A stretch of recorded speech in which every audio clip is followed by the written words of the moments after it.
ಇರುತ್ತೆ. ಶಾಸಕರು ಸಾಕಷ್ಟು ಬಾರಿ ಅದನ್ನೇ ಹೇಳಿದ್ರು, ಮೌಲ್ಯಮಾಪನ ಗೃಹಲಕ್ಷ್ಮಿ ಪ್ರತಿ ತಿಂಗಳು ಕೊಟ್ಟರೆ ಅದು ಅನುಕೂಲ ಆಗುತ್ತೆ, 3 ತಿಂಗಳಿಗೆ ತುಂಬಾ ಡಿಲೇ ಆಗ್ತಾ ಇದೆ.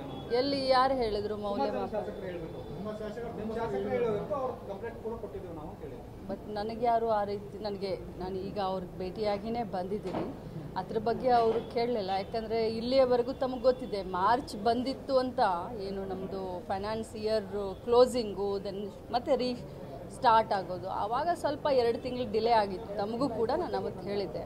ಬಟ್ ಈಗ ಆ ರೀತಿಯಾದಂಥ ಏನು ಇದಿಲ್ಲ, ಪ್ರತಿ ತಿಂಗಳು ಹಾಕಲಿಕ್ಕೆ ನಮ್ಮ ಡಿಪಾರ್ಟ್ಮೆಂಟ್ ಸನ್ನದ್ಧವಾಗಿ.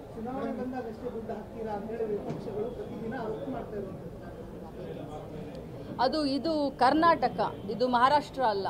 ಚುನಾವಣೆಕ್ಕಿಂತ ಮುಂಚೆ ಲಾಡ್ಲಿ ಬೆಹನ್ ಅಂತ ಹೇಳಿ 3 ತಿಂಗಳು ಹಣವನ್ನು ಹಾಕಿ, ಚುನಾವಣೆ ಆದಮೇಲೆ 6 ತಿಂಗಳು ಹಣನೇ ಕೊಟ್ಟಿಲ್ಲ. ಸೊ ಇದು ಕರ್ನಾಟಕ, ಇಲ್ಲಿ ಗೃಹಲಕ್ಷ್ಮಿ ನಡೀತಾಳೆ.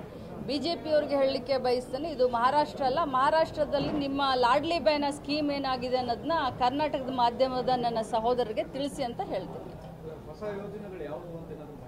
ಇಲ್ಲ, ನನ್ನ ಡಿಪಾರ್ಟ್ಮೆಂಟ್ನಲ್ಲಿ ಏನೇನು ಹೊಸದಾಗಿ ಈಗ ಉದಾಹರಣೆಗೆ LKG UKGಯನ್ನು ಪ್ರಾರಂಭ ಮಾಡ್ತಾ ಇರೋದು, ಗೃಹಲಕ್ಷ್ಮಿ ಸಂಘಗಳನ್ನು ನಾವು ಕಟ್ತಾ ಇರೋದು.